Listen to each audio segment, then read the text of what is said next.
You know, this is not only a medical issue. It is now of national interest and maybe the survival of the Filipinos. I would like to be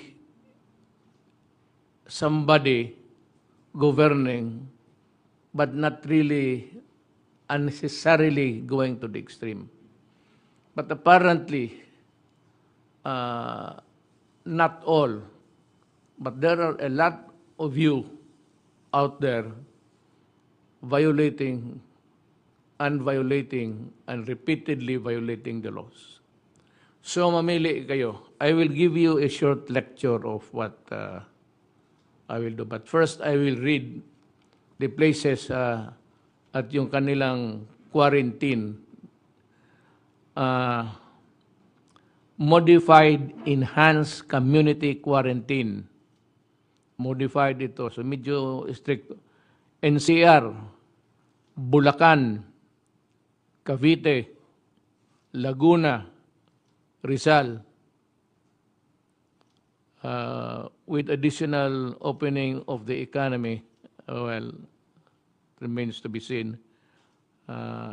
Region 2, City of Santiago and Isabela, Quirino, Abra. Then yung sa General Community Quarantine, we have Apayao, Baguio City, Benguet, Ifugao, Kalingag, Mountain Province, in Region 2, it's Cagayan, Isabela. In Region 4, it's Batangas and Quezon. Region 8, Tacloban remains to be the general quarantine. Iligan, Davao City, and Barn. The rest of the Philippines is the modified general community quarantine. So,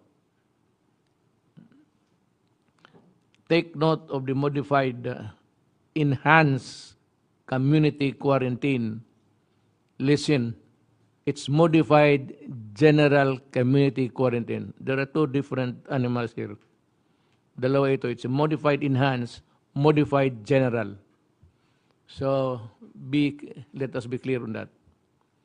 Ngayon po, ang sinabi ko na wala naman kasing mangyayari dito pag you keep on violating the law. Alam ko, the ultimate blame is always government, whether we are in the right or in the wrong. Gobyerno talaga yan. Because government, walang iba eh. Yeah, kaya despite of the fact that may ayuda tayo and we distributed billions, well, wala pa rin ang, it is not even, does not even deserve a comment. So natutulungan. There are billions and money was given at 4,000 and 1,000 per individual. Pero kung makakaya pa, kung hanggang kaya lang, ganito, ayaw ninyong sumunod, well, I have to. Itong pagka-presidente ko dito, nandito ako, isang linya is itong pagka-chief executive ko.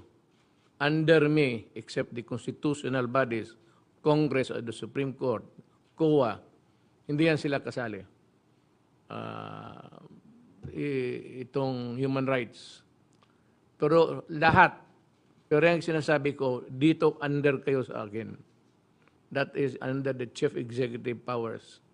Dito sa kabila isang linya, ang aking pagka-commander-in-chief of the Armed Forces of the Philippines.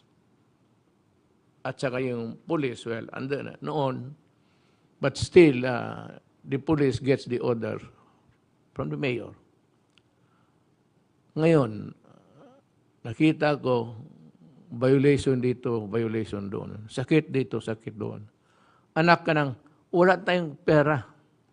Do not ever think that we can accommodate you just any time if you look on TV and sa mga news, hindi nga makapasok, naghihintay lang sa mga kotse. Naghihintay lang dyan sa labas hanggang mabigyan sila ng kama. No. Ang kama, depende yan sa mabakante. Kung marami ang mamatay lahat, maraming kama kung gusto ninyo. If we are one of those candidates na alam ko hindi lahat. I mean, hindi naman talaga lahat may gusto eh. Maraming ayaw ng baka-COVID na matay. Wala na tayong magawa dyan. Swerte na natin yan. Ngayon, itong mga ayaw maniwala, ayaw sumunod, despite the fact that they are well aware of the attendant consequences, grave ones, patuloy pa rin ang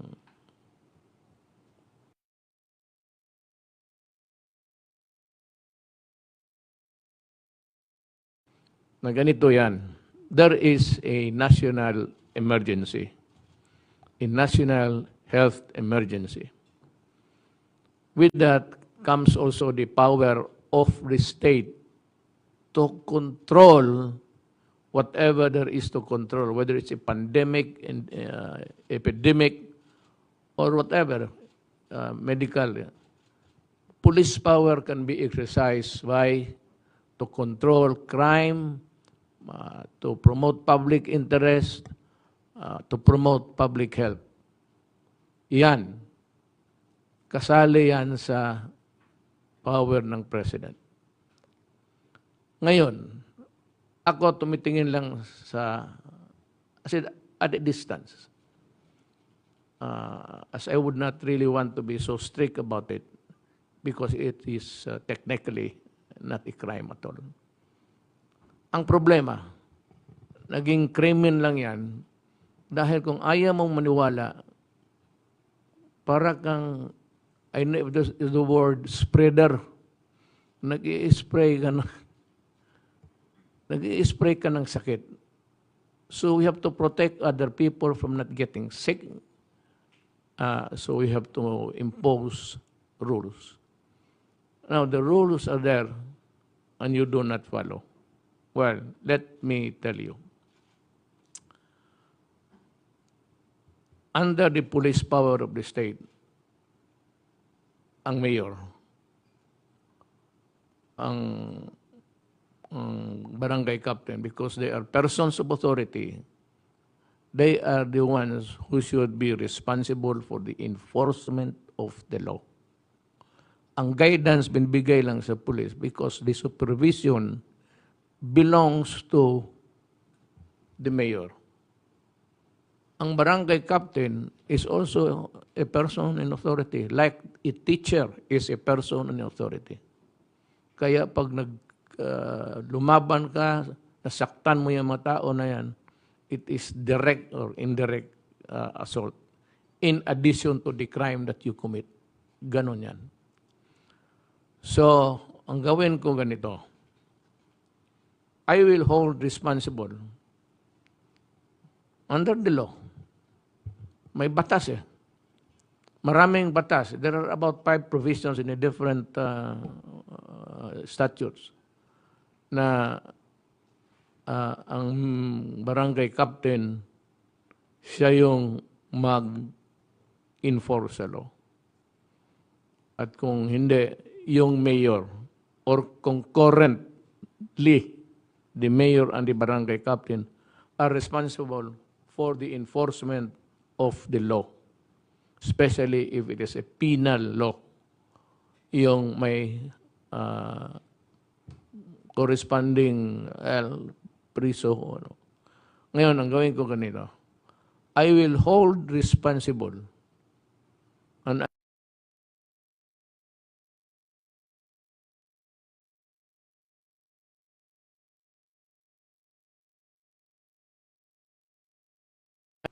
for this kind of events happening in their places. It is a violation of the law, and if you do not enforce the law, there is a dereliction of duty, which is punishable under the revised penal code.